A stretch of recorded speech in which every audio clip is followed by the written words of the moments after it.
እንዳለ የቤተክርስቲያንም ታሪክ በምናይበት ሰዓት ይህንን የህፃናት ጥምቀትን እየተቃወመ አናይም። ተርቱሊያን ትንሽ ብታዘገዩቸው ይሻላል የሚል ከሰጠው ነገር ውጭ ተከታታይ የሆነ ነገር አለ።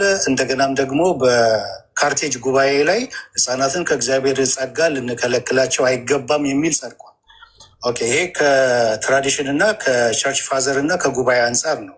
ከመጽሐፍ ቅዱስ አንጻር በምናይበት ሰዓት አንደኛ ቆሮንቶስ 10:2 ምን ልናደርገው ነው? አንደኛ ቆሮንቶስ 10:2 ስለ ጥምቀት ተናግሯል ጳውሎስ። እስራኤሎች በባህር ሲሻገሩ ከሙሴ ጋር የተባበሩ ዘንድ ተጠመቁ፣ በኤርትራ ባህር ተጠመቁ ይላል። እዛ የተጠመቁት ውስጥ ህፃናቶች የሉም ወይ ስንል ዘጸአት ላይ በምንሄድበት ሰዓት ህፃናቶችም እንደነበሩ ተጽፎልን። ስለዚህ ህፃናቶችም አሉ። ብሉይ ኪዳንም አዲስ ኪዳንም መጽሐፍ ቅዱስ ሆል መጽሐፍ ቅዱስ ስለሆነ የምንቀበለው ብሉይ ኪዳን ላይ ሙሴን የተባበሩ ዘንድ የተጠመቁት ውስጥ ህፃናቶች አሉ። በአዲስ ኪዳንን በምናይበት ሰዓት ከነ ቤተሰቦቻቸው ተጠመቁ የሚለውን ቤተሰብ የሚለውን ዲፋይን በሚደረግበት ሰዓት ሆል ፋሚሊ የራሳቸው ልጅ እንኳን ባይኖራቸው የባሪያ ይኖራቸዋል። በዛ ዘመን የባሪያ ልጆች ይኖራሉ። ልክ በሳራና በአብርሃም ቤት ግርዘትን በሚያከናውኑበት ሰዓት የባሪያዎቹ ልጆች በሙሉ ወንድ ልጆች እንደተገረዙ ሁሉ እንዲሁም ከነዚህ ሁሉ ቤተሰቦች ውስጥ የራሳቸው ልጅ እንኳን ባይኖራቸው የቤተሰቦች ምንድነው የባሪያዎቻቸው ልጆች ይኖራሉ ብለን እናምናለን። በአዲስ ኪዳንን በምናይበት ሰዓት ማለት ነው። ነገር ግን ህፃናትን በስፔሲፊክሊ የሚጠቅስ ክፍል አምጣ ከተባለ አንደኛ ቆሮንቶስ 10:2 እጠቅሳለሁ ከዘጸአት 12 ጋር አያይዤ ማለት ነው። እሺ፣ የሁለታችሁንም ሰምተናል። አሁን እዚሁ ለዴቭ ጥያቄ አልተፈጠረብኝ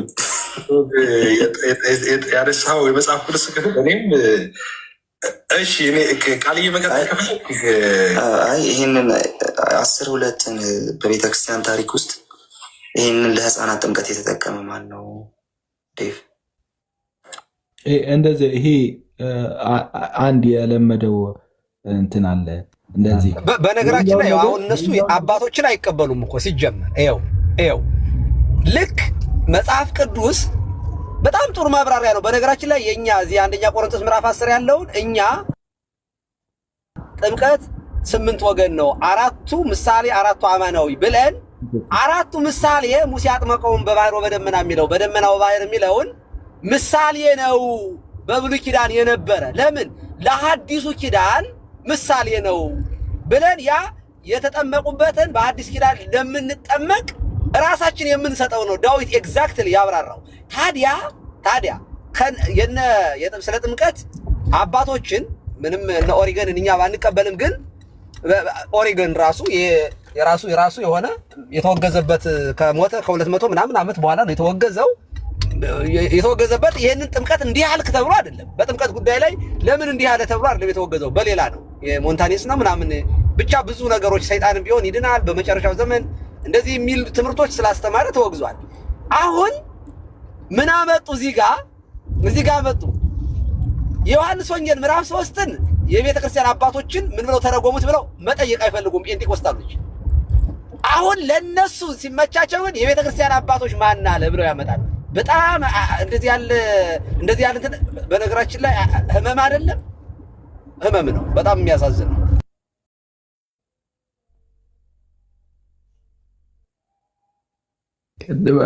መምህር በረከት የሆነ ነገር ማለት የሚችሉ ከሆነ የዳዊት ነገር በጣም ጤነኛ ነው አሁንም። ምክንያቱም ጥምቀትን ያህል ነገር መጽሐፍ ቅዱሳዊ ካልሆነ ለምንድን ነው ችግር የለብኝም የሚባለው? የህፃናት ጥምቀት መጽሐፍ ቅዱሳዊ አይደለም ግን እኔ ምንም ተቃውሞ የለኝም አይባልም። ምክንያቱም ጥምቀት እኮ የሆነ አንድ በጣም ትሪቪያል የሆነ ነገር አይደለም። ሰው ክርስቲያን የሚሆንበት ወደ ክርስትና ህብረት የሚገባበት በመጀመሪያው ቀን ቅዱስ ጴጥሮስ በሰበከበት ቀን 3000 ሰዎች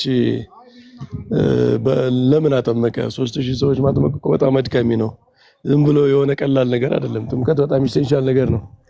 በእንደዚህ አይነት ነገር ላይ አይ መጽሐፍ ቅዱሳዊ ባይሆንም ችግር የለብኝም ተብሎ ማለፍ በራሱ አንደኛ ነገሩን በጣም ማቅለል ነው።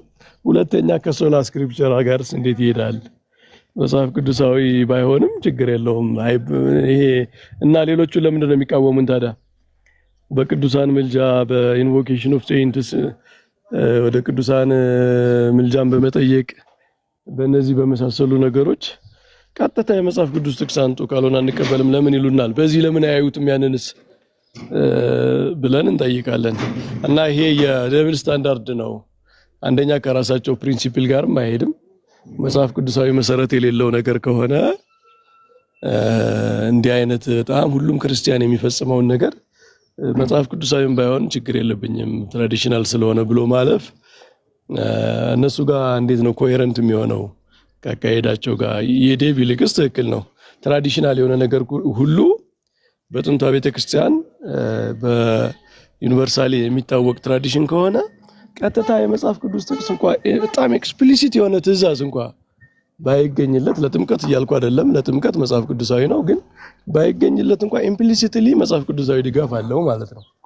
ምክንያቱም መጽሐፍ ቅዱሳዊ ድጋፍ ሁሉ ግዴታ ኤክስፕሊሲት መሆን የለበትም ማለት ቀጥታ እንደው በቃ ብላክ ኤንድ ዋይት የተጻፈ ብቻ መሆን የለበትም። እንደዚህ ካልንማ ስላሴ በሚለው ቃል የራሱ ጥያቄ እናነሳለን ማለት ነው። ስለዚህ ኢምፕሊሲት የሆነ የመጽሐፍ ቅዱስ ድጋፍ የሌለው የቤተ ክርስቲያን ትራዲሽን የለም። ይህንን ማወቅ አለብን። ዝም ብሎ በአየር ላይ የተንጠለጠለ ትራዲሽን የለንም። መጽሐፍ ቅዱስ መሰረቱ ያልሆነ ትራዲሽን የለንም። ኢምፕሊሲት እና ኤክስፕሊሲት የመሆን ነው ልዩነቱ። ማለት በግልጽ በቀጥታ የመነገርና ከሆኑ በጣም ቤዚክ ከሆኑ ነገሮች መጽሐፍ ቅዱሳዊ አስተምህሮች ድራይቭ የሚደረግ ወይም ኢምፕሊሲትሊ የተጻፈ መሆኑ ነው ልዩነቱ። እና ጥምቀት ዳዊት እንዳለው ኮቨናንት ነው። ጥምቀት የኮቨናንት ምልክት ነው። በብሉይ ኪዳን ደግሞ ሕፃናትን ያጠቃልል ነበር ኮቨናንት። በብሉይ ኪዳን ኪዳኑ እግዚአብሔር ከሰው ልጆች ጋር ኪዳን ሲገባ ሕፃናትን ኤክስክሉድ አድርጎ አልገባም።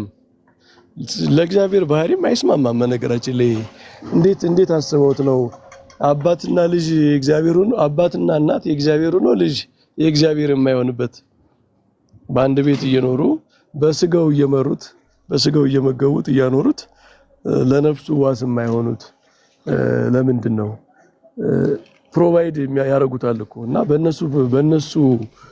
በእነሱ ኪዳን ውስጥ ልጁም ይገባል ማለት ነው። እና ይሄ በብሉይ ኪዳን የነበረው ስርዓት የህፃናት መገዘር ለምሳሌ በ8 ቀን አብሮጌት አልተደረገም። አብሮጌት አልተደረገም ማለት ድሮ በብሉይ ኪዳን ህፃናት ኪዳን ውስጥ ይገቡ ነበር።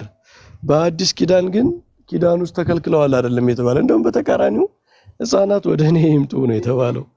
ሁለተኛ ግዝረት ራሱ የጥምቀት ምሳሌ ነው ብሎ ነው ቅዱስ ጳውሎስ ዲፋይን ያደረገው። ስለዚህ በቃ ቀጥለዋል ማለት ነው። ግዝረት የህፃናት ምሳሌ ከሆነ ትልቅ ሰው ሲመጣ ወደ ብሉይ ኪዳን ወደ እስራኤል ወደ አይሁድነት ሲመጣ ትልቅ ሰው ተምሮ አምኖ የእግዚአብሔርን ትድግና ለእስራኤል ያደረገውን ነገር አምኖ የሙሴን መጽሐፍ ተቀብሎ ነው የሚገዘረው። ዝም ብሎ አይገዘርም። ህፃን ልጅ ግን ያንን ሁሉ ሳይጠበቅበት የኪዳኑ አባል ይሆን ነበር በብሉይ ኪዳን። አሁንም ትልቅ ሰው ሲመጣ አምኖ ነው የሚጠመቀው። ህፃን ልጅ ግን ያ ሁሉ አይጠበቅበትም ማለት ነው። እና ያ አብሮጌት ያልተደረገ የመጽሐፍ ቅዱስ ህግ ነው ማለት ነው። በዚህ ነው የምናየው። እና የዴቭ ትክክለኛ የሆነ ትራዲሽናል የሆነው መጽሐፍ ቅዱሳዊ የሆነው አስተምሮ ነው የገለጠው ማለት ነው።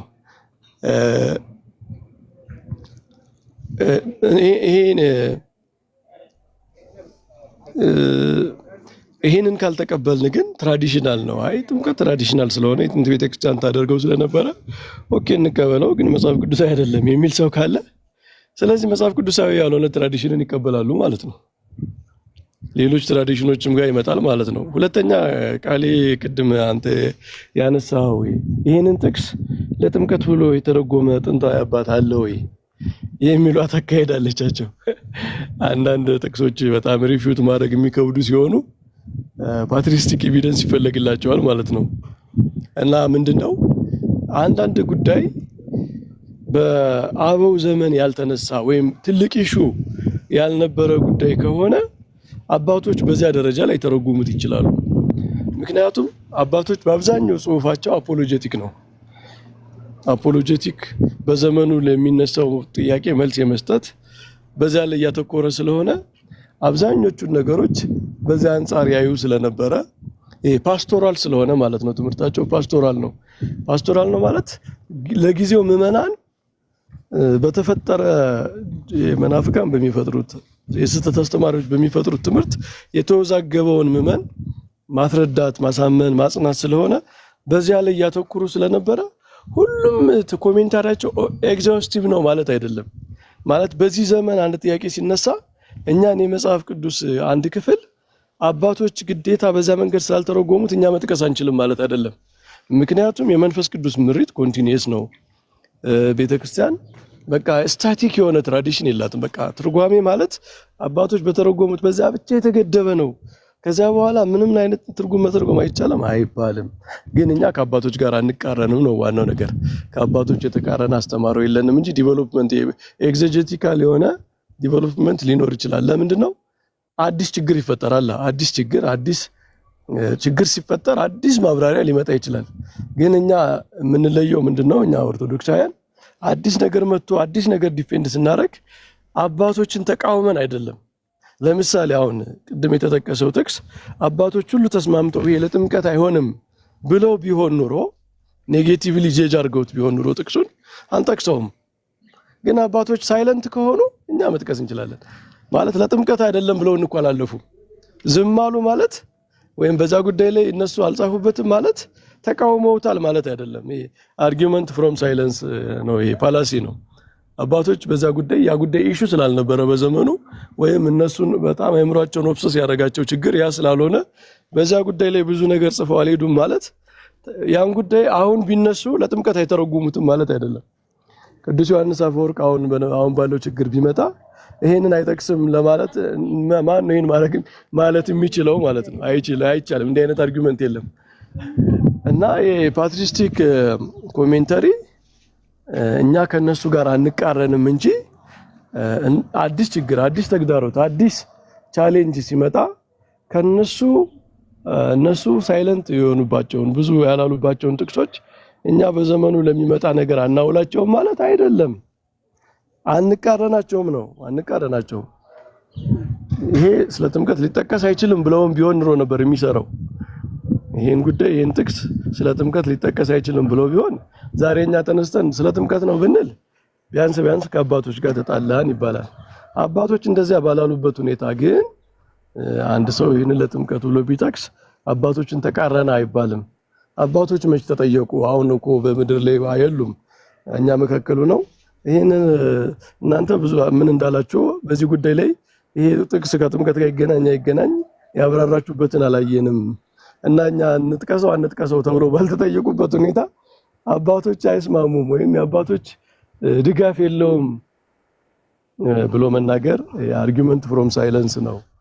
ዝም ያለ ሁሉ ተቃውሟል ወይም በዛ ጉዳይ ላይ ያልጻፈ ሁሉ ያንን ጉዳይ ለዚህ አይውልም ብሏል የሚል ፋላሲ ስለሆነ ትክክል አይደለም።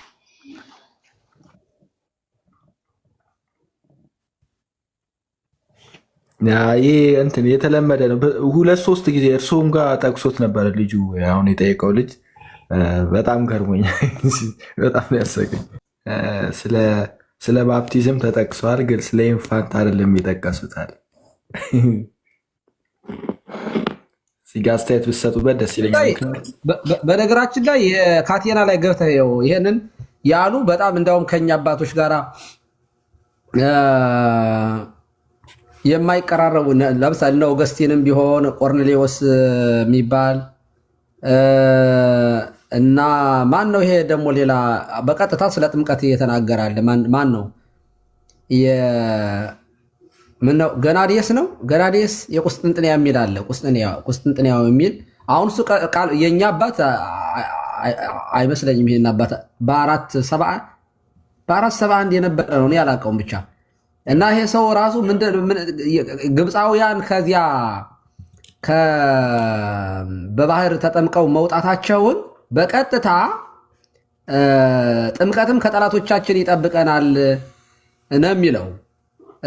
እኛም በጥምቀት የልጅነትን መንፈስ ለብሰን በክርስቶስ ትእዛዝ የተፈጸሙትን ቃል ኪዳኖች፣ ኑዛዜዎች የምንወርስበት በዚህ መንገድ ነው የሚለው።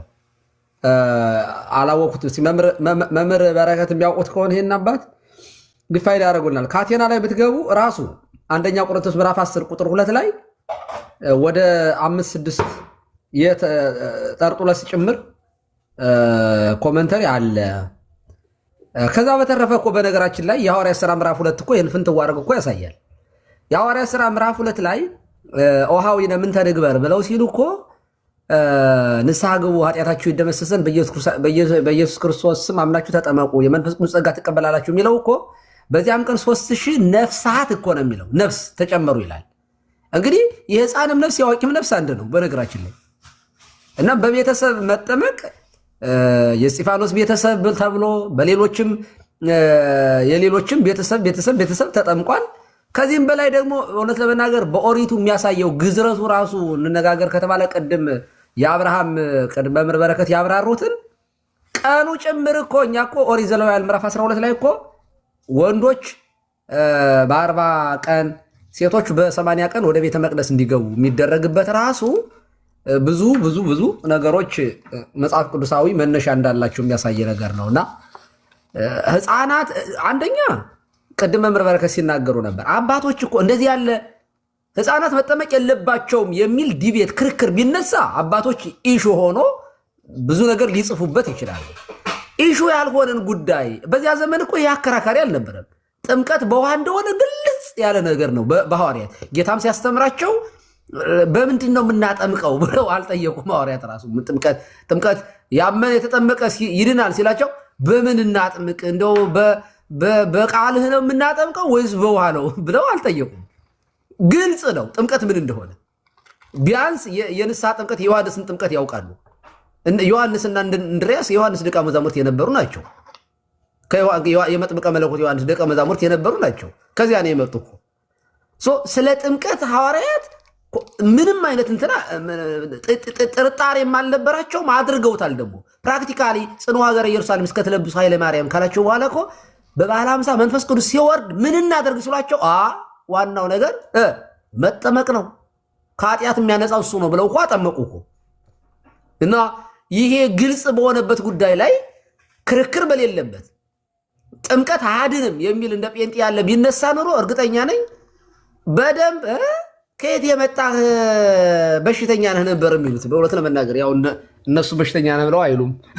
በዲህ በኩል ገለጻ ነው ይሄ፣ በእኔ ትሆን ነው። እና ይሄ ኑፋቄ ነው፣ እውነት ለመናገር ኑፋቄ ነው፣ ምንፍቅና ነው። ይህን እንደዚያም ሆኖ አንደኛ ቆሮንቶስን ስለ ጥምቀት እንደሆነ ብዙዎች አስተምረዋል ለማለት ነው። ገብተው ይዩት። ቴንኪው አዳምዬ። ግን እኮ በርደኑ ራሱ ማለኝ ነው መሆን ያለበት። ይሄ ጥቅስ ህፃናትን ኤክስክሉድ ያደርጋል ብሎ ማሳየት ያለበት እኮ ኤክስክሉድ ያደርጋል ያለው ነው። አንዳንድ ጊዜ ምንድነው ይሄ በርደኑን ቀድመው ይገፉታል እና በዚህ በብሉይ ኪዳን ሙሴን የተባበሩት በደመና የተጠመቁት ህፃናትም ትልቆችም ከሆኑ ጥምቀት ደግሞ የዚያ ምሳሌ ከሆነ በርደን ያለበት፣ አሁን ግን በአዲስ ኪዳን ህፃናት ወጥተዋል ብሎ የማሳየት በርደን ያለበት እኮ ወጥተዋል ያለ ነው። በስታቱስ ኮ ያለ ያንን እንትኑን ቀጣይነቱን ያመነው ሰው አይደለም በርደኑ የሚኖርበት። በርደኑ የሚኖርበት የተቀየረ ነገር አለ ያለው ሰው ነው።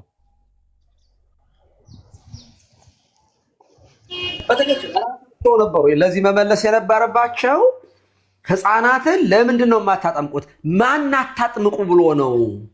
ህፃናት መጠመቅ የለባቸውም የምትሉት ማን ከልክሎ ነው? ጌታ የተክልወሙ ለህፃናት ይምጽሐ ብዬ ነው ያለው። እንዲያው ወደ እኔ የመጡ ዘንድ አትከልክሏቸው ነው ያለው። ወደ እሱ የምንመጣው ደግሞ ከእርሱ ጋር የምንተባበረው በጥምቀት ነው። ቅዱስ ጳውሎስም ይሄን ነግሮናል። ስለዚህ ወደ ጌታ እንዳይመጡ ህፃናት የመንፈስ ቅዱስ ጸጋ እንዳይለብሱ ዘይስእሎሙ ለህፃናትም ከርሰው እንደው ሲጀመር ህፃናትን እኮ ከእናታቸው ማህፀን እኮ የሚስላቸው የእጆቹ ስራ እኮ ናቸው። በነገራችን ላይ እግዚአብሔርን ራሱ እንዴት አድርገው እንደሚስሉት እኮ ነው የሚያሳየው። ህፃናት ከምስጢራት እንዳይካፈሉ ያውም ደግሞ የክርስቲያኖችን ልጅ ጭምር እኮ ነው የሚከለክሉት። እንደዚህ እኮ የክርስቲያኖችን ልጅ የአማኞችን ልጅ እና ምን አይነት ነው? ምን አይነት በነገራችን ላይ እነዚህ ሰዎች በነገራችን ላይ ጴንጤቆስጣሎችን ኦኬ ህፃናትን ማጥመቅ በፍጹም ክልክል ነው ይሉና ኦኬ ህፃናት ቢሞቱ ሲኦል ነው የሚገቡት ገነት ሲባሉ አይ ህፃናትማ እንዲህ ሲኦል ይገባሉ ብለው እንደሚመልሱ ታውቃላችሁ። ስለዚህ ሲኦል አይገቡም ግን አይጠመቁም። ምን ማለት ነው ይሄ? ገነት የሚገቡ ከሆነ ቸርች ለምን ይከለከላል? ከገነት ለነገሩ ያው ትልቅ እኮ አርጊመንት እኮ ነው። እንዴት ሰው ቸርች ቤተክርስቲያን ተከልክሎ ገነት ይገባል? አዳም ሰምታችሁ አታውቅም እንደዚያ ሲሉ? አይ ህፃናት ሲኦል ይገባሉ ብለን አናምንም ይሉሃል። ሲኦል ካልገቡ ታዲያ ቤተክርስቲያን እንዳይገቡ ለምንድን ነው የሚከለከሉት? አገር ውስጥ መግባት ተከልክለው እንትን ተፈቅዶላቸው ኤምባሲ መግባት እንዴት ይከለከላሉ? አረ እንደው በእውነት እንደው እኔ ጴንጤቆስታል እኔ በቅርብ የሚቀበር ይመስለኛል። እግዚአብሔር ምስክሬ ነው። ማለት እኔ የሚኖሩ አይመስለኝም። አሁን በዚህ ከቀጠሉ ኢዮብ ነው አይደል 15 ዓመት ነው መሰለኝ ያላቸው። እኔ እንኳን 10 ነበር ያልኩኝ። ይሟሟሉ። እግዚአብሔር በቃ ደግሞ የጥንቷ ቤተክርስቲያንንም ያለማወቅ ይመስለኛል ቀሲስ። በጥንት ቤተክርስቲያን እኮ ቤተክርስቲያን በሰዎች ቤት ውስጥ ነበረች አይደለ? እንደ በቤታቸው ያለች ቤተክርስቲያን ይላል ቅዱስ ጳውሎስ። እና ለምሳሌ አንድ ጳጳስ ወይም አንድ ካህን ቢሾም ቤቱ ቤተክርስቲያን ትሆናለች። ምክንያቱም በሰማዕታት ዘመን እንደዚህ ቤተክርስቲያን ተገብቶ ምናምን አይደለም የሚኖረው። እና በዛ ዘመን እንግዲህ ስቡት በቤታቸው ውስጥ ካህኑ ቤተክርስቲያን አድርጎ ቤቱን እያገለገለ ልጆቹ የሱ ልጆች ከዚያ ይወጣሉ ማለት እኮ ነው። አባታቸው ከቤት ውጡ ብሏቸው ፈጽመው ነው እንደገና የሚገቡ ማለት ነው። ቅዱስ ቁርባንን ለምሳሌ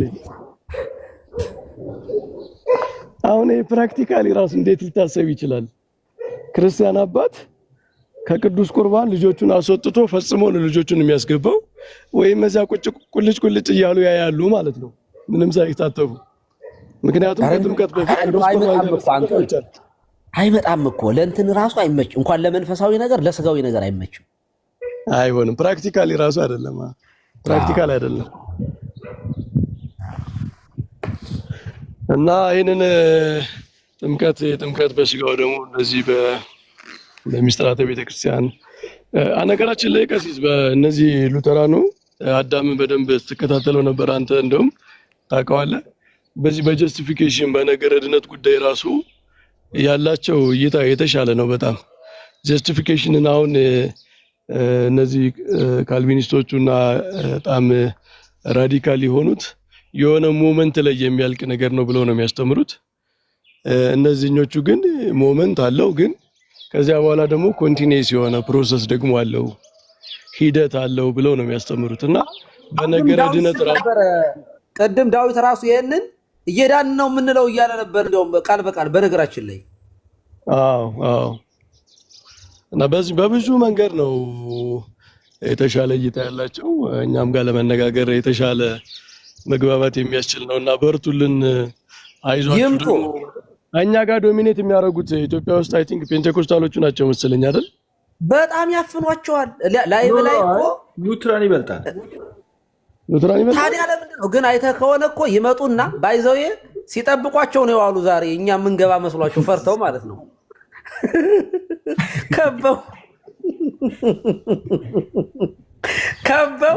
እስከ ሀና እስከምዘጋ ድረስ ሲጠብቋት ነው የዋሉ።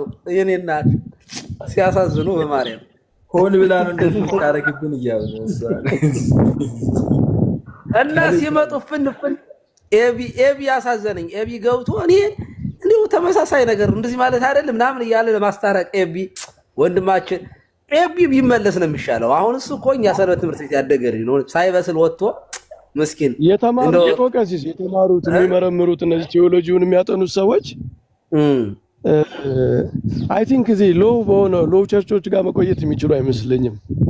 ከፕሮቴስታንት እነዚህ ሃይ ቸርች የሚባሉ ሉተራን፣ አንግሊካን ምናምን አሉና ወደዛ ነው እነሱ የሚሄዱት። ምክንያቱም ከነሱ ካወቁት እውቀት ከጥንት ቤተክርስቲያን እውቀት ከጣም ስታብሊሽድ ከሆነው ትራዲሽን የሚቃረን ነገር ስለሚኖር እሱን እነሱ መታገስ አይችሉም። እና ብዙዎቹ አሁን በዛ በፕሮቴስታንት እንትን ውስጥ ሰርክል ውስጥ ሆነው የሚያነቡት የሚመረምሩት በቴዎሎጂን በምንም የሚያጠኑት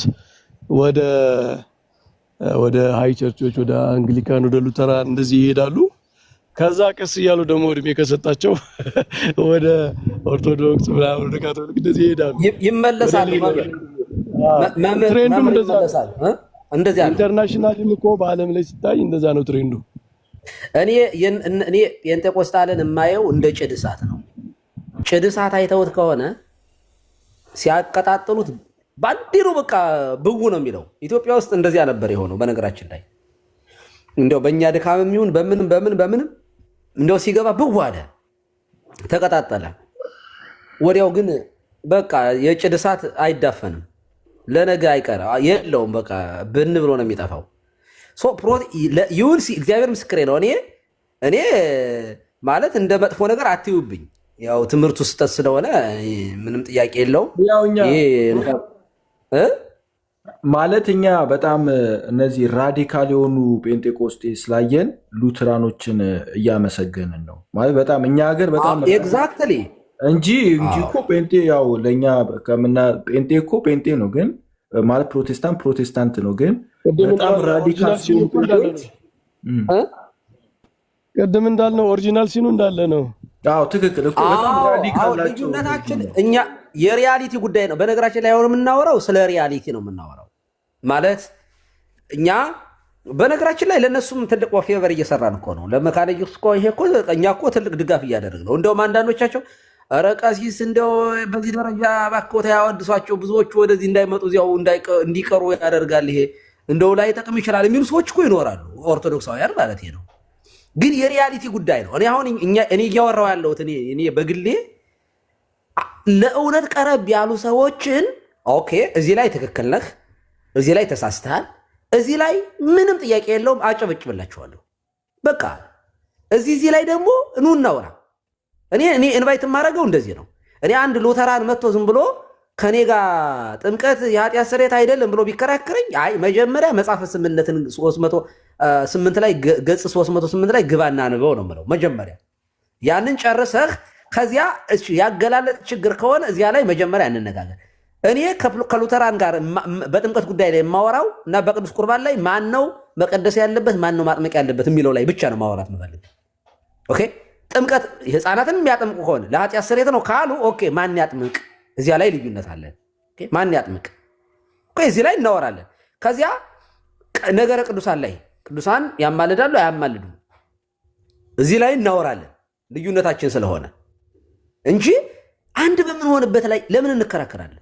ኦኬ፣ በነገረ ክርስቶስም ላይ ሁለት ባህሪና እኛ በተዋህዶ ምናምን ከሁለት አካል አንድ አካል ከሁለት ባህሪ አንድ ባህሪ ብለን እናምናለን። እዚያም ላይ ልዩነት ካለ እዚያ ላይ ማውራት እንችላለን። ስለዚህ እኛ እውነትን ይዘን ነው የምንለው። ኦርቶዶክሳውያን የእውነት እንኳን እኮ ቀሲስ እንኳን መጽሐፍ ቅዱስ የሚጠቅሱትን አይደለም ቅዱስ ጳውሎስ ከፈላስፎች ጋር ሲነጋገር እውነት የሚመስል ነገር ሲያገኝባቸው ይህንንስ ማለታችሁ ትክክል ነው ብሎ በጋራ ከሚስማሙበት እውነት ተነስቶ ነው ያወራው። የማይታወቅ አምላክ ያሉት አሁን ግን ዘመዳችን ነው የሚሉ ነበረ እነዛ ሰዎች እግዚአብሔርን የማይታወቅ ይሉና ዘመዳችን ነው ይሉት ነበረ። እና ቅዱስ ጳውሎስ እውነት ነው ተዛምዶናል ብሎ ከዚያ እነሱ ከሚያምኑት ነገር ተነስቶ ነው ያስተማረው። እና ሰዎች የትም ቦታ ላይ የሆኑ የሆነ ትንሽ መነሻ እውነት የሚያገባባ እውነት ካለ ከዛች ተነስቶ ማስተማር የአባቶቻችን ነው። ጌታችንም ሳምራዊቷን ሴት ውሃ ጠጭኝ ያላትን ሴት ቢያንስ ያለቻት እውነት ባል የለኝም ያለችው ይህንን ተቀብሎላት ይህንን በማለትስ እውነት ተናገርሽ ብሎ እንዳትፈራ አበረታቷት። ያላትን እውነት ተቀብሎ ነው ከዛ በኋላ ከፍ ወዳለው ደረጃ የወሰዳት ማለት ነው።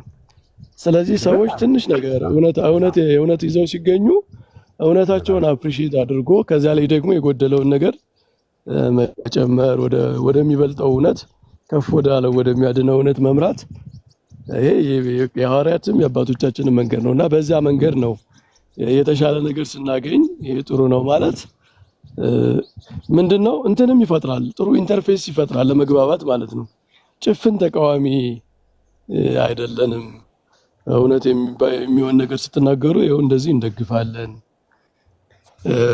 የምንቃወመው የመቃወም ልምድ ስላለን ወይም መቃወም ስለምንፈልግ ተቃዋሚነት አመል ስላለን ሳይሆን እውነትን ለመጠበቅ ነው።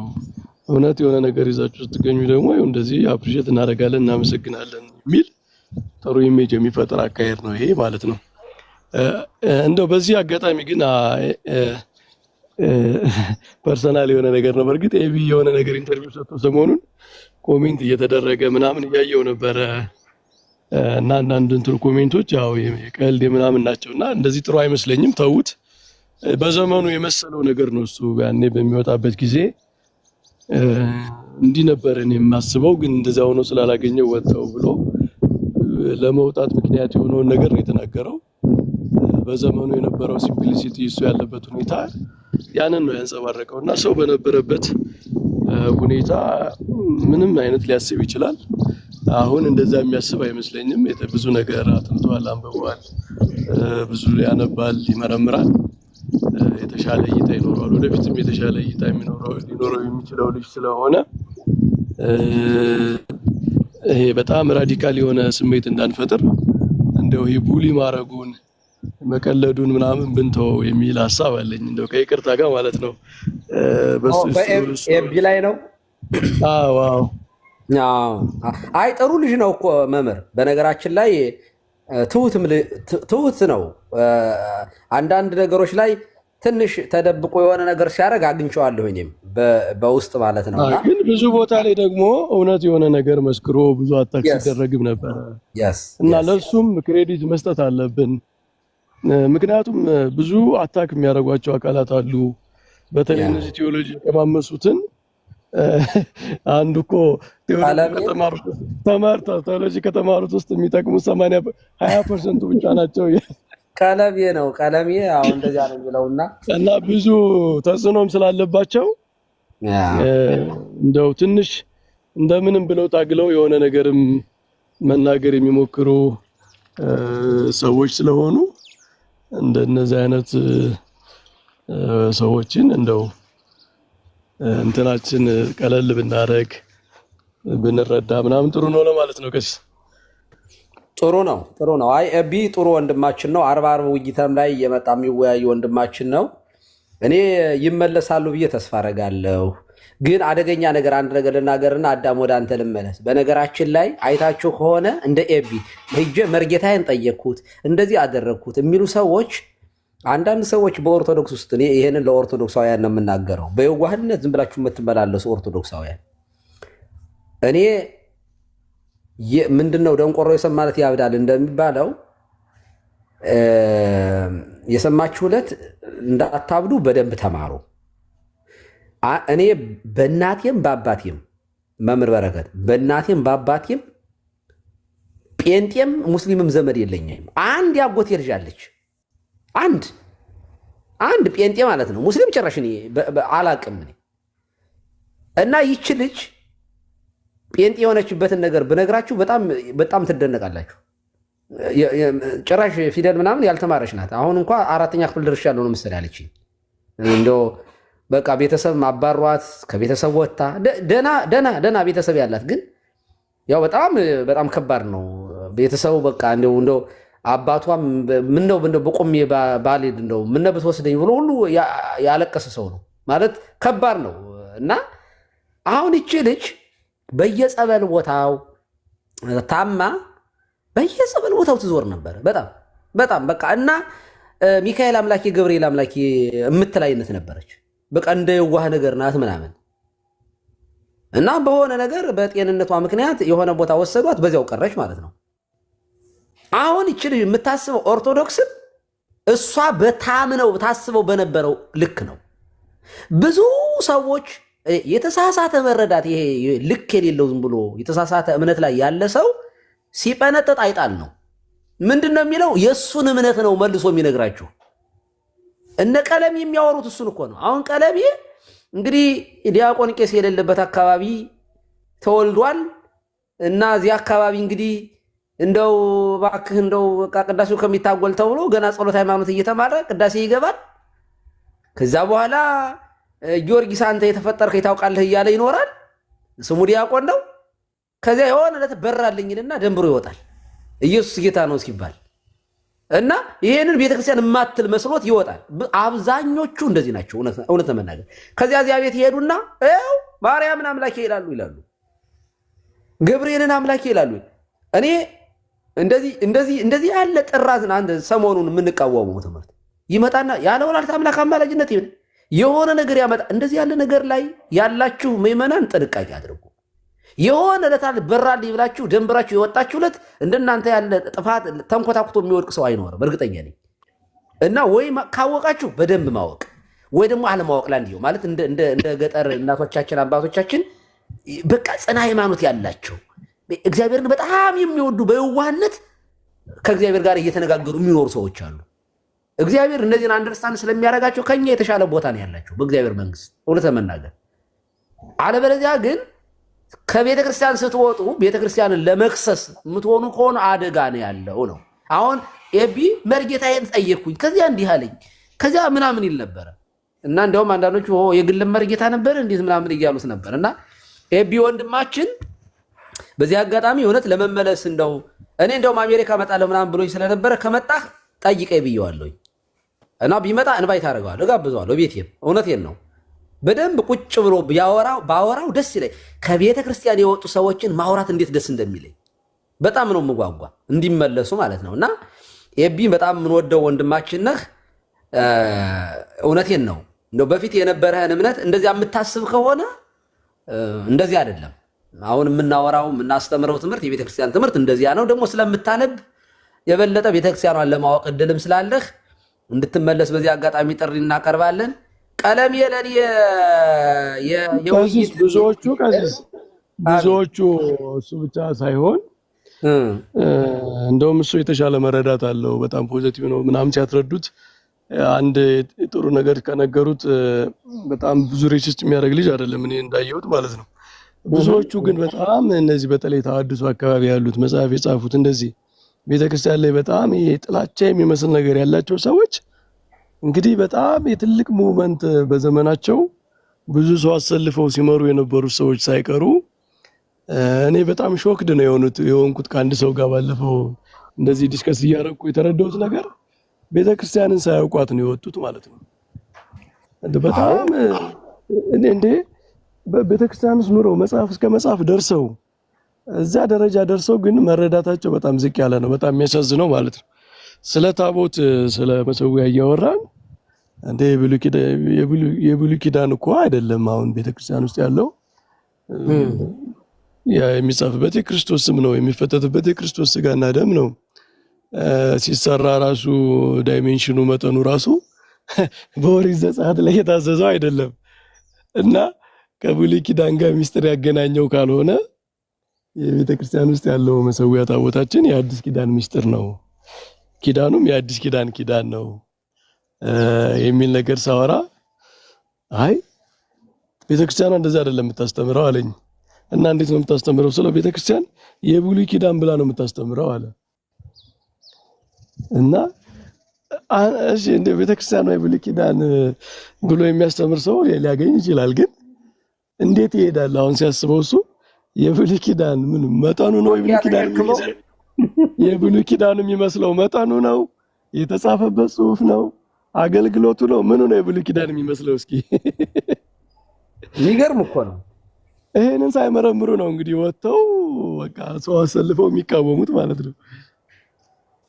እና በጣም እንዲህ ብለን ስንነግራቸው ደግሞ ይሄ እናንተ የፈጠራችሁት ነው የቲክቶክ መሬት ላይ ያለው አይደለም ምናምን ይላሉ። እኛ እንግዲህ በአየር ላይ አይደለን ያለነው መሬት ላይ ነን። እነዚህ ነገሮችን ግን ቤተክርስቲያን ጽፋ ብትሰጠን ደስ ይለናል። ለምንትን ለማለት ማተም መታ ብትሰጠን ጥሩ ነው። አዳም ካላገባህ ገና ከሆንክ ዲቁና ቀጽል ዝም ብለህ እንጂ። ባለፈውም እንደዚህ ስል ምንድነው እንትና መዳን አዎ በጌታችን በኢየሱስ ክርስቶስ ትምህርት መስቀል ብቻ ነው ሰው የሚድነው የቤተ ክርስቲያን አስተምሮ ይሄ ነው ስላቸው እርግጠኛ ነህ አለኝ።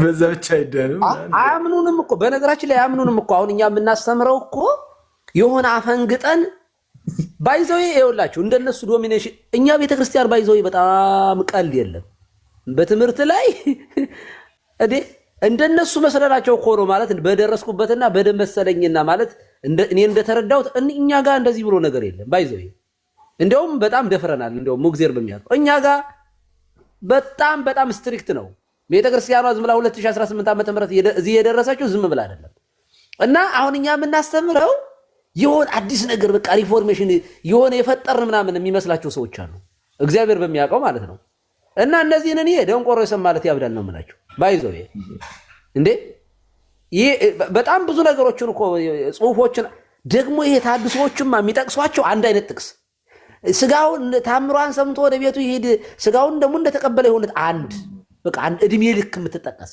ደግሞ ያውን በተንሻፈፈ መንገድ ማለት ነው ትክክለኛ ባልሆነ ትርጉም ሌላ ይመጡና ለእሉ ክሌቱ ፍጡራን ስብሐተ ፈጣሪ ይደሉም ይኸው በወተጫፍሮ ይላሉ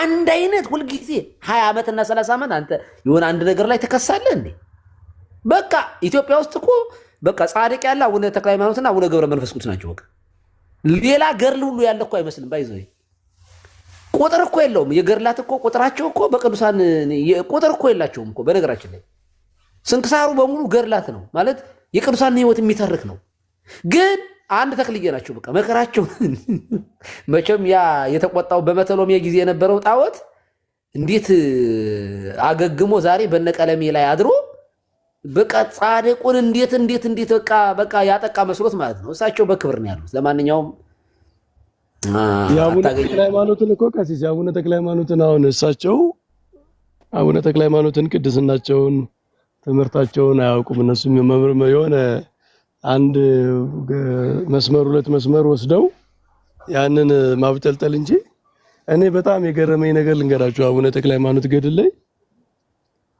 አቡነ ተክለ ሃይማኖት ህፃናት ከተጠመቁ በኋላ እንዳይገዘሩ አሉ የሚል ንባብ አለ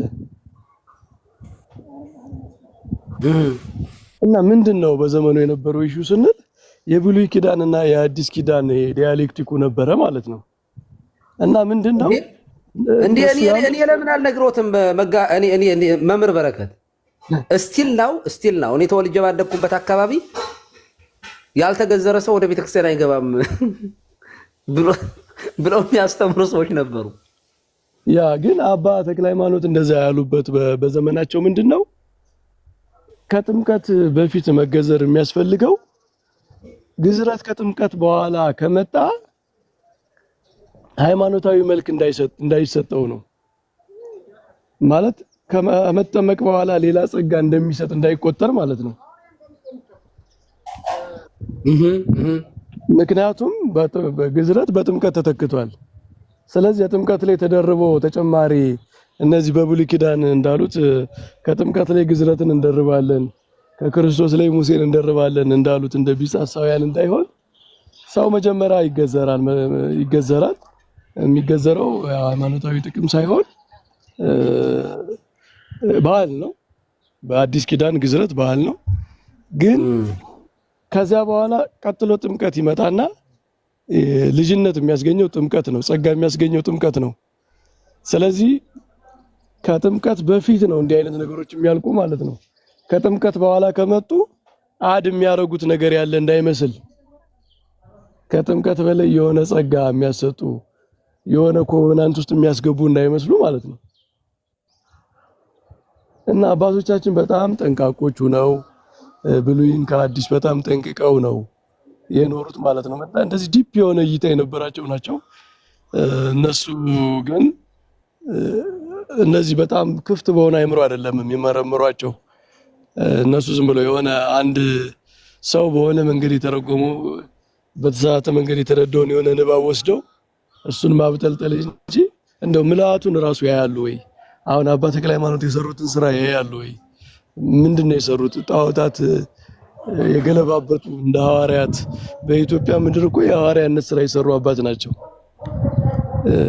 ደግሞ ዘመኑ ከባድ ነው እንጂ ያ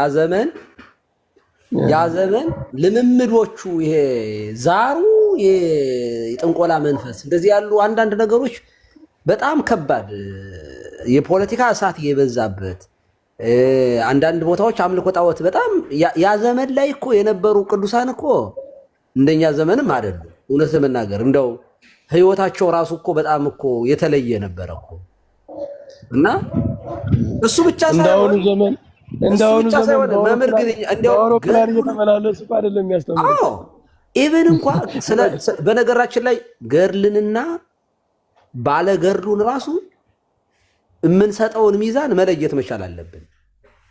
ገርላቱ ባለ ገርሉን ሙሉ በሙሉ ይገልጸዋል ማለት አይደለም። በፍጹም ሊገልጸው አይችልም። አንደኛ ገርላት የሚጻፉት በሌሎቹ ነው።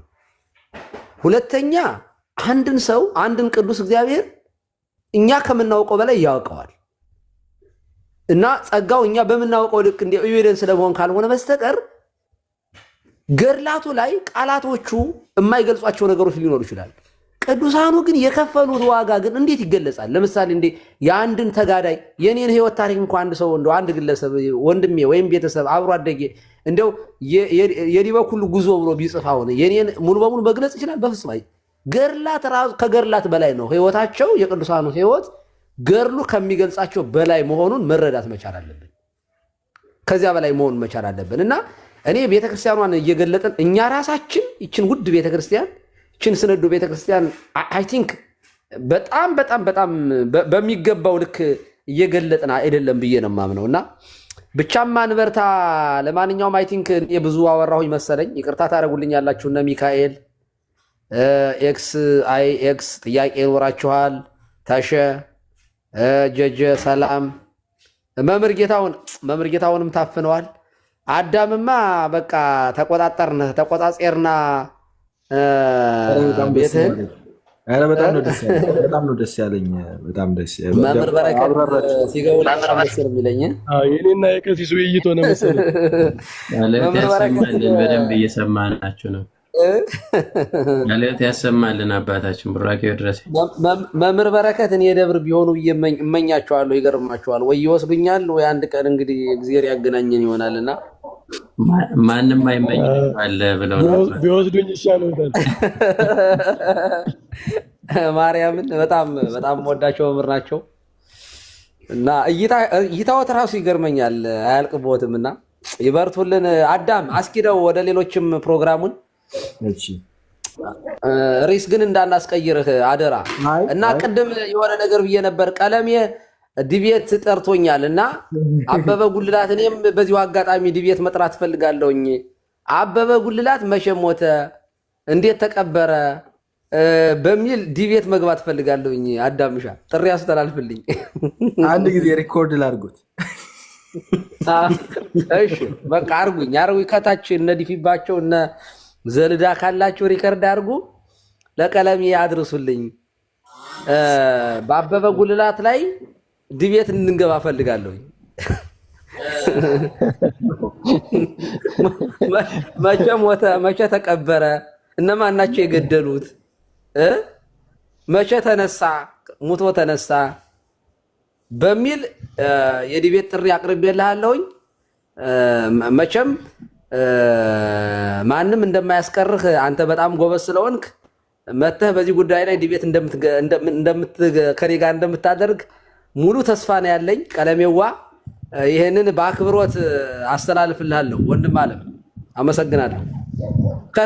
ከታርጉት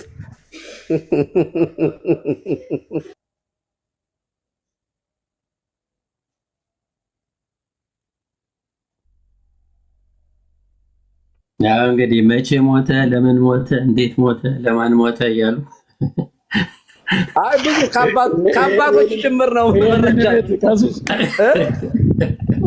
ይሄንን ዲቤትማ 30-40 ሺህ ሰው ነው የሚከታተለው። ኦርቶዶክሳውያን በዚያ ቀን እንዳተኙ ተቀሳቀ።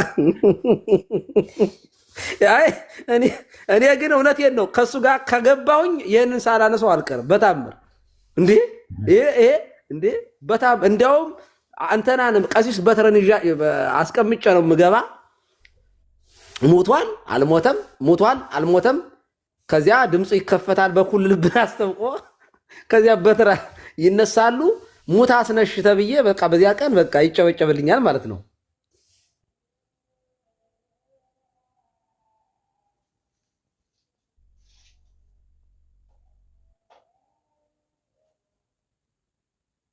አዳም አይቴ አለው ከአዳም አለው እዚህ አንዳንድ ሪከርዱ ሰው እስካሁን አላለቀልህም እንዴ? ኧረ አድርጌ ጨርሻለሁ። አንዳንድ ሰው ሚዩት እያደረኩኝ ነው። አላስፈላጊውን ሰዎች ተዋቸው፣ አትያቸው። አይ ምን ችግር አለ? ምን ለካ ማስረጃም ተጠይቋል አሉ። የቅጥርና ያሬዶ የቅጥር ደብዳቤ ያላችሁ ወይ ከቤተ ክርስቲያን አጽፋችሁ አምጡ። በዚህ አጋጣሚ እኔ እጽፍላችኋለሁኝ። ምን ችግር አለ? ዲያቆናት እዚያ ማስረጃ ምናምን ከተባላችሁ እጽፍላችኋለሁኝ። እሱ ማስረጃ የለውም እኮ ለሰው ማስረጃ የሚጠይቅ ሰው እኮ እሱ ማስረጃ ሲኖረው ነው። እና ዝም ብለው አይ ሳይሉት የቄስ ስም ጠርቶ ስልኩ ጋላ አሉ። ትናንትና ስልኩ እኔን ድቤት ሲጠራ እጁ ላይ በጣም ጋለና ግሎ ስልክና አሰባስብለት እንግዛለት ተብሏል። ለማንኛውም ምዕመናን ተባበሩ። እናንተም ከዚህ ቀደም ብዙ ተባብራችኋል። ብዙ ተባብራችሁ አሳክማችሁታል። ወንድማችንን የአንድ ዓመት በጀት ዘግታችኋል። አሁንም ቢሆን እንደዚህ አድርጉልን፣ ጥሪ እናስተላልፋለን። እንደዚያ ነው። እንትን ይወዳል የቅድስና ጥያቄም አለ አሉ። ቅድስናም ይጠየቃል እየተባለ ነው። ቅድስናዎትንስ እንዴት ነው የሚያረጋግጡት ታዲያ? የሆነ ታምር ቢያደርጉ ጥሩ ነው። እስከዛ ድረስ እስኪ ታምር አድርግልኝ እዚሁ ላይ ይላል እንዴ? አይ ወይ አንድ አጋንንት ያለበትን ሰው ሪከርድ እያደረጉ አስወጥተው ወይ የሆነ ነገር እንደ በነገራችን ላይ ጆሹዋን እኮ መናገር ያስቀስፋል እኮ ብሏል። እሱ ያረጋቸውን ታምራቶችን በሙሉ አምናለሁ ብሏል እኮ በነገራችን ላይ። እና የጆሹዋን ገርል የተቀበለ ሰው የጻድቁ አቡነ ተክለ ሃይማኖትን ገርል እንዴት መቀበል ከበደው? እና እንደዚያ ነው። ለማንኛውም እምነት ብቻ ኤክስ ያልከው ለምንድን ነው? ሮንግ ነው ለማለት እምነት ብቻ የሚለው የተሳሳተ ነው ለማለት ሮንግ አድርጊ።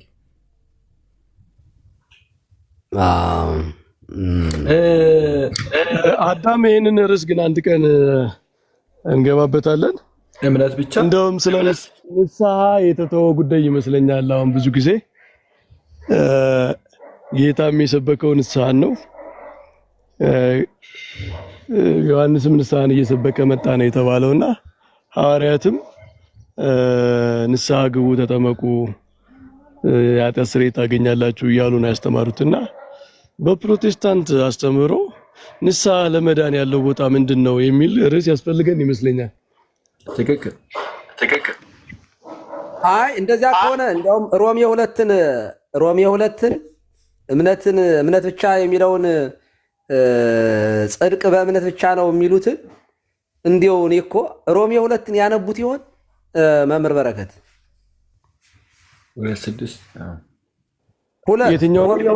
ሮሜ ሁለት እኮ 2:6 አንተም 2:6 ሮሜ 6 እንትን 2:6 ብቻ ሳይሆን ጠቅላላ ወይስ የእግዚአብሔር ቸርነት ወደ ንስሐ እንዲጠራህ ሳታውቅ የቸርነቱንና የመቻሉን የትዕግስቱንም ባለጠግነት ትንቃለህን? ነገር ግን እንደ ጥንካሬህና ንስሐ እንደማይገባ ልብህ የእግዚአብሔር ቅን ፍርድ በሚገለጥበት በቁጣ ቀን ቁጣን በራስህ ላይ ታከማቻለህ። እርሱ ለእያንዳንዱ እንደ ስራው ያስረክበዋል። በበጎ ስራ በመጽናት ምስጋናና ክብርን የማይጠፋንም ሕይወት ለሚፈልጉ የዘላለምን ሕይወት ይሰጣቸዋል። ለአመፃ በሚታዘዙ እንጂ ለእውነት በማይታዘዙና በአድመኞች ላይ ግን ቁጣና መቅሰፍት ይሆንባቸዋል። ክፉን በሚያደርግ ሰው ነፍስ ሁሉ መከራና ጭንቀት ይሆንበታል። አስቀድሞ በአይሁዳዊ ደግሞ በግሪክ ሰው እያለ ይሄዳል። አሁን ይሄ ለእያንዳንዱ እንደ ስራው ያስረክበዋል የሚለው ስለ ንስሐ ነው የሚያወራው። በነገራችን ላይ ስለዚህ አንተ የምትፈርድ ሰው ሁሉ ሆይ የምታመካኘው የለህም በሌላውም በምትፈርድበት ነገር ራስን ትኮንናልና አንተው ፈራጁ እነዚያን ታደርጋለህና እንደዚህም በሚያደርጉት ላይ የእግዚአብሔር ፍርድ እውነተኛ እንደሆነ እናውቃለን። አንተም እንደዚህ በሚያደርጉ የማትፈርድ ያንንም የምታደርግ ሰው ሆይ አንተ ከእግዚአብሔር ፍርድ የምታመልጥ ይመስልሃልን? ወይስ የእግዚአብሔርን ቸርነት ወደ ንስሐ እንዲመራ እያለ ይቀጥላል። እና እኔ ግን ጴንጤ ግን በሙላት መጽሐፍ ቅዱስን ወይ አያነብም ወይ? እኔ ማለት ጴንጤቆስጣሎች እንደ እምነት ብቻ የሚለውን ሲይዙ አንደኛ እውነት መናገር የሆነ ዛሬ የሆነ ጉባኤ ላይ ስናወራ ነበረ። እምነት ብቻ የሚለው ቃል ራሱ እምነት ባዶ ነው ወይ? እንደው አብርሃም ራሱ የተጠቀሰበት አብርሃም በእምነት ጸደቀ ሮሜ ላይ፣ ያዕቆብ ደግሞ አብርሃም ልጁ ይስሐቅን ባቀረበ ጊዜ የጸደቀ አይደል? በስራው የጸደቀ አይደለምን? ረአብ ዘማ እነዚያን ሰላዮችን በተቀበለች ጊዜ በስራዋ የጸደቀች አይደለ እያለ ይናገራል። በእነሱ ቤት ያዕቆብና ጳውሎስ የሰማይና የምድር ያህል ርቀት ነው ያላቸው። እምነት ራሱ የመንፈስ ፍሬ ነው። እዚያ ገላትያ ምዕራፍ 6 ላይ እንትና 5 ላይ ተዘርዝሯል። እምነት ራሱ ከመንፈስ ፍሬዎች ውስጥ አንዱ ነው እና ተጋድሎን የሚጠይቅ ክርስቶስን መምሰልን የሚጠይቅ ነው እምነት የሚባለው ነገር እና የነሱ እምነት ራሱ ፓኬጁ ምን አይነት ነው? ትርጉሙ ምንድን ነው? እኔ አሁን ጴንጤ መዳን በእምነት ብቻ ሲል ምስጢራትን አግልሎ መታዘዝ የሌለበት ነው። መታዘዝ የሌለበት እምነት አለ ሲጀመር። አንድ ሰው በክርስቶስ ሲያምን ለክርስቶስ መታዘዝ ከሌለው እንዴት ሊያምን ይችላል? ሲጀመር ማለት ከነበረበት እምነት እኮ መውጣት አለበት አይደል? አንድ ሰው አይሁዳዊ ከሆነ አይሁዳዊነቱን አውልቆ መጣል አለበት። አሕዛብ ከነበረ ጣዖትን መስበር አለበት፣ ልክ አብርሃም እንዳደረገው። መታዘዝ የሌለው እምነት ራሱ አለ ወይ ነው ጥያቄው። እምነት ባዶ ነገር ነው። ይሄንን ራሱ እንዴት ነው የሚያው ንስሐ ግቡ የሚለውን ቃል ማመንንም ይጠይቃል እምነት። አዎ ንስሐ የኃጢአት ስርየት እንደሚያስገኝ ማመን አለበት። ንስሐ ወደ እግዚአብሔር መመለስን የሚጠይቅ ነገር ነው። ይቅር በለኝ ማለትን የሚጠይቅ ነገር እኮ ነው።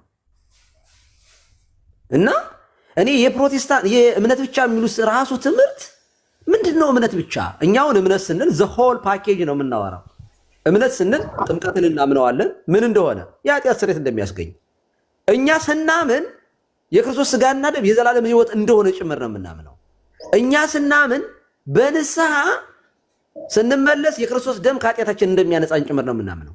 እኛ ስናምን ክርስቶስ ዳግም መጥቶ እንደሚወስደን በትንሣኤ ከብረን ለዘላለም እንደምንኖር ጭምር ነው የምናምነው። እና እምነት የሚባለው ለይቶ በወንጌል መርሃይከነ ወበነቢያት ነዘዝከነ ዘለሊከ አቅረብከነ ስብሐት ለከ ነው የምንለው።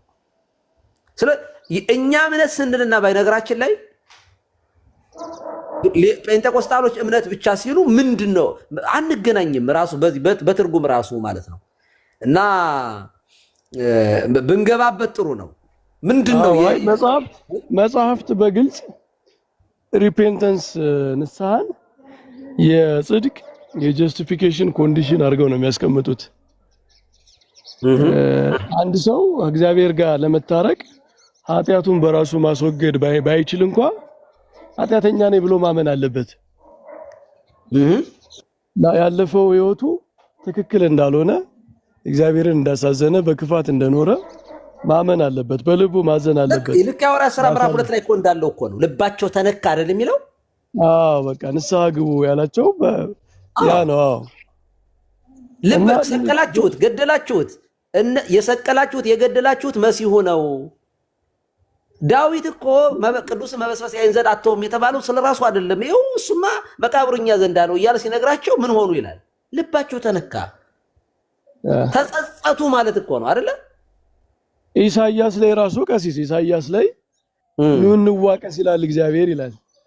አዎ ኃጢአታችሁ እንዋቀስ ከነገራችን ላይ ሌጋል ተርም ነው፣ ጀስቲፊኬሽን ነው። ይሄ ፎሬንሲክ እነሱ ጀስቲፊኬሽንን ፎሬንሲክ አድርገው ነው የሚያዩት። ማለት በሰው በዳኛ ፊት በፍርድ ቤት ፊት እንደሚከራከረው ያለ ነው።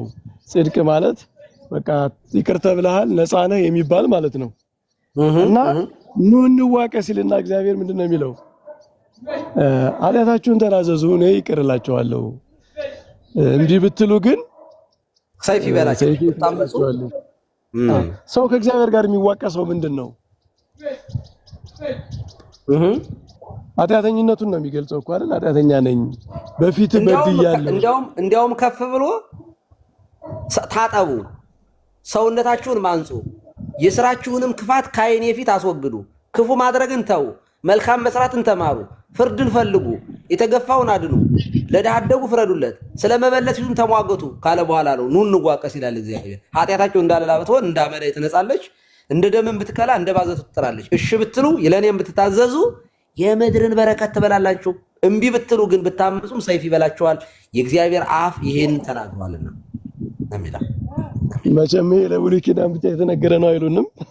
ኃጢአታችን እንደ ደም እንደ አለላ የቀላው ኃጢአታችን እንደ ባዘቱ የነሳው በአዲስ ኪዳን ዘመን ነው፣ የብሉይ ኪዳን አይደለም። ይሄ ትንቢት ነው። አረ ከአዲስ ኪዳን ምን እናመጣላችኋለን እንዴ? አዎ። እና ኑ እንዋቀስ እና ይሄ እንትን ንስሐ በተለይ ከጽድቅ ጋር በእነሱ ቴዎሎጂ ስንሄድ ከሲስ ጽድቅ፣ ሳንክቲፊኬሽን፣ ግሎሪፊኬሽን፣ ጀስቲፊኬሽን የሚሉት አለ አይደለ?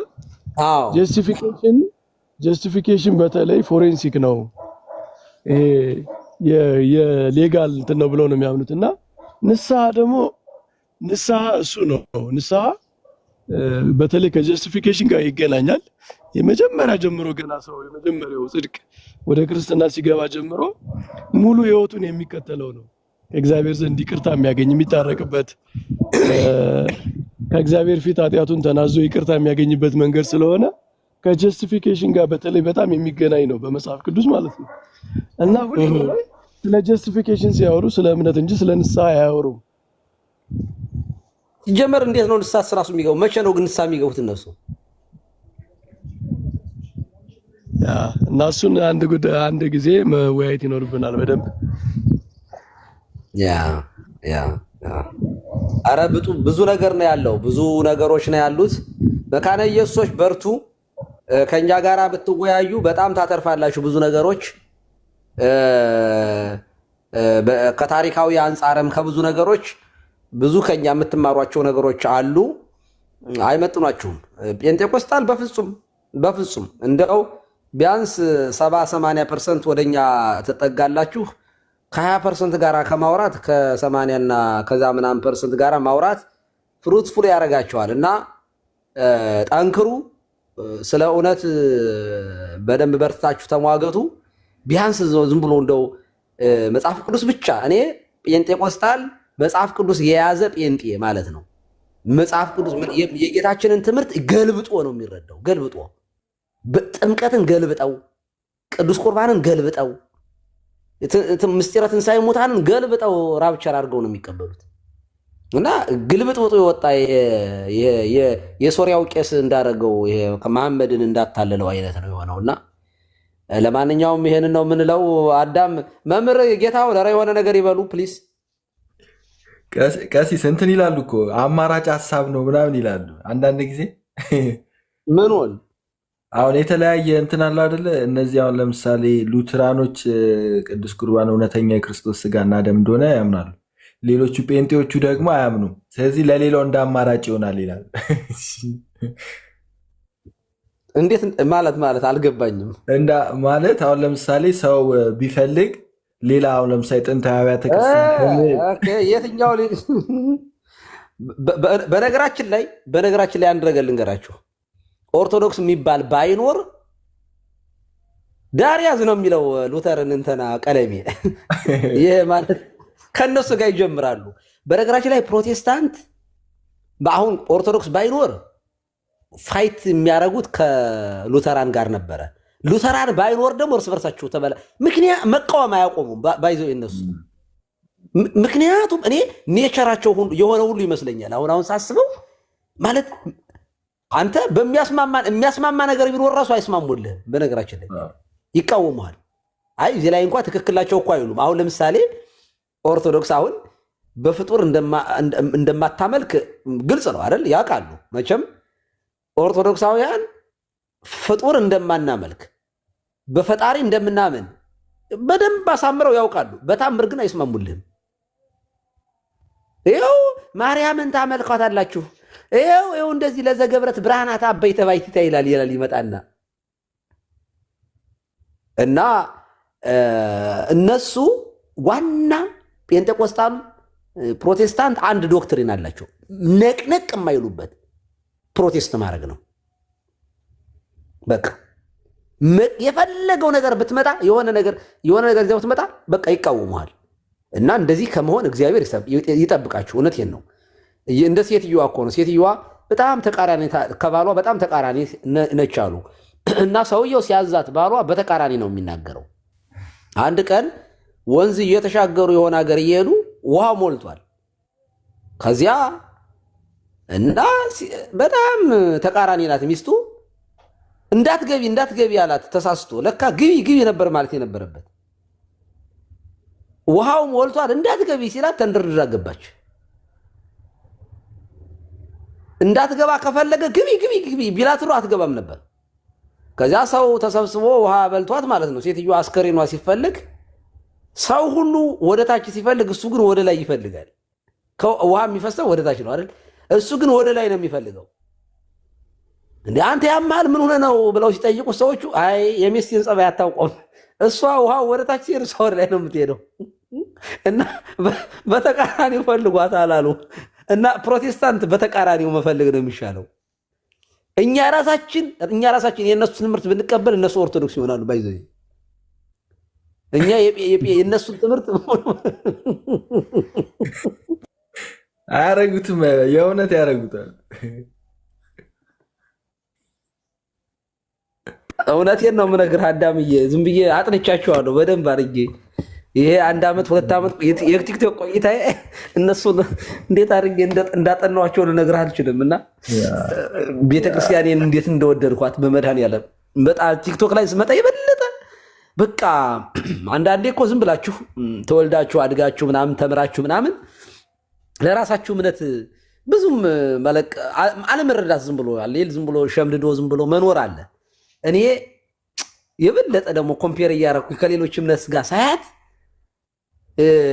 እየኖርኩባት የምትናፈቅ ቤተክርስቲያን ስላለችኝ አምላኬን አመሰግነዋለሁ። የእውነቴን ነው። ኦርቶዶክሳውያን ደስ ሊላችሁ ይገባል።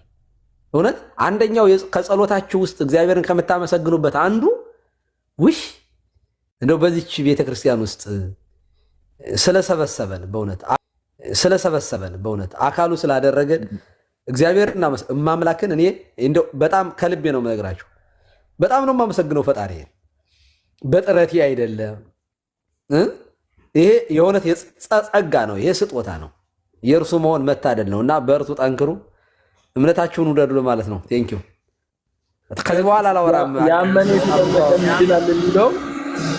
የተጠመቀ ይድናል የሚለውን ምንም ሰው እንትን ሳይል የተጻፈውን ማመን ቀላል ነገር እኮ አይደለም።